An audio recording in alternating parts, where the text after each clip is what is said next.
Akhirnya, apa yang selama ini jadi tanda tanya, terjawab juga. Pasangan selebriti Yusuf Bahrin dan Zizi Kirana kini sah berpisah dengan talak satu. Saya bayangkan suasana di mahkamah hari itu. Mungkin tenang di luar, tapi berat di dalam. Menurut peguam yang mewakili pihak Zizi, kedua-duanya sebenarnya bersetuju dengan keputusan ini. Lafaz cerai itu dibuat di hadapan hakim dan semuanya berjalan dengan lancar. Tak ada drama, tak ada kekecohan. Cuma dua insan yang memilih untuk lepaskan dengan cara yang baik. Bila ditanya, Yusuf hanya minta satu perkara, doa yang baik-baik daripada semua. Ringkas, tapi cukup untuk gambarkan keadaan dia. Zizi pula luahkan rasa lega. Seolah-olah satu beban yang lama dipendam, akhirnya dilepaskan.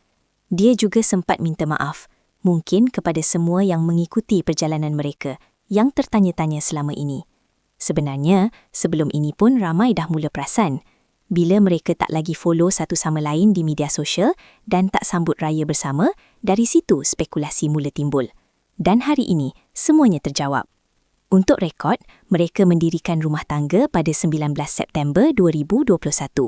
Sepanjang tempoh itu, mereka belum dikurniakan cahaya mata. Kadang-kadang, dalam hubungan, bukan semua yang kita rancang akan jadi seperti yang kita harapkan. Ada yang bertahan sampai akhir, ada juga yang berhenti di pertengahan jalan. Dan mungkin, melepaskan dengan cara baik itu juga satu bentuk kasih sayang.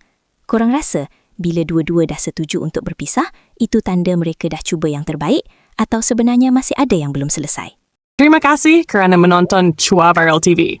Jangan lupa like, komen dan subscribe untuk terus dapatkan update terkini tentang dunia hiburan Malaysia.